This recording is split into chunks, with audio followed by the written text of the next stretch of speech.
Hey guys, John Engel here, and this is Bentley. And today we're going to work on Bentley. Well, not this one, but this one.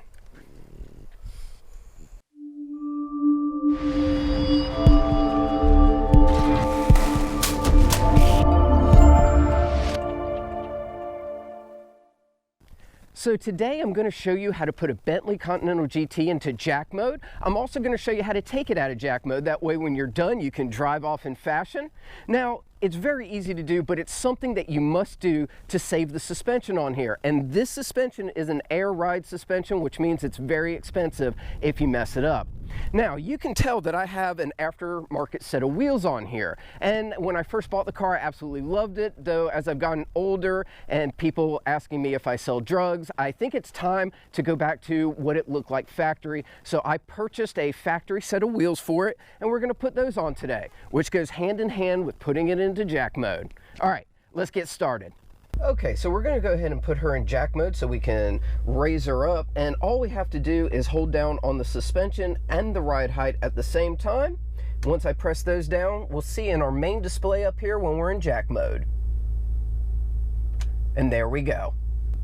Now, if we wanted to remove this from jack mode, all we have to do is the exact same process, or if you start driving the car, anytime you go over, I think it's about 10 miles an hour, it will automatically take it out of jack mode. So that is totally up to you how you want to do it. But if you wanted to take it out of jack mode, just hold down on these two buttons again, and it'll take it right out.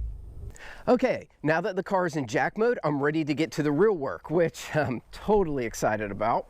17mm bolts are what hold this wheel on, so I'll go ahead and break those loose, and then I will actually use the jack and put her up in the air, take them off, put a new tire on there, and it should be good to go. Hopefully that's as easy as this process is. We're going to do all four of them. I'll let you watch me do this first one, and then after that, hopefully we'll be able to go for a ride. I hope. Let's see.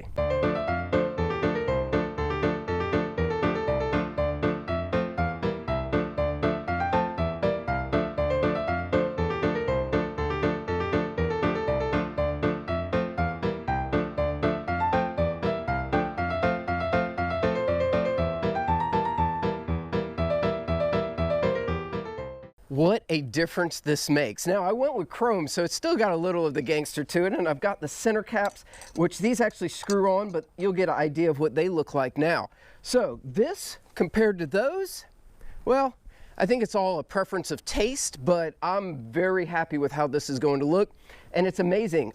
I usually buy aftermarket wheels and go for something different than the stock. Now, I'm taking off aftermarket wheels and going back to stock, but I think that this is going to make it a little more classy instead of as gangster and drug dealer as it had been. I still like the look, but I'll have two sets of wheels for her. Let's keep going. The good news is all wheels and tires are on the car. Now, I did go on the internet and look up the torque specs, and it said somewhere between 105 and 110, so I just hit it right in the middle, about 108, torqued them all down. Now, you see I have the cap on this one, but there are two screws that hold this in, and I'm just not sure, so I'm going to actually use a little bit of red Loctite on these two screws so that it will hold the center cap, and then all you do is put the Bentley plastic center cap in the middle, and we are done. So I'm going to go ahead and do that for all four of these, and we'll be able to see what it finally looks like when it's completely finished. God, it feels like forever, and yet when I watch it on the screen, seconds. Craziness. Well, I have to say that I'm totally excited about the new look of the Bentley. I know that it's back to factory, but it gives it a new look for me, and I really like how it came out. Now remember, to put it into jack mode, all you gotta do is hold down the suspension and ride height together. It'll put it into jack mode. To get it out of jack mode, push the ride height and suspension, it'll take it out, or just go for a drive and it'll automatically take it out. Torque specs on your wheel studs here were about 105 to 110, depending on where you looked on the internet. Also, a really big shout out to Chris over at East Coast Classics. You can tell I'm repping his wear. He's getting these ready for sale, so you'll see those soon on his site, but make sure that you go over and visit it. He's got a lot of information on cars. He does a lot with auctions, so it's really interesting, and he is an awesome person. It's one of the great things about doing a YouTube channel is the people that you get to meet. So make sure that you go over, check his channel out, subscribe. That way you can check both of our channels out. All right, I'll talk to you guys next time.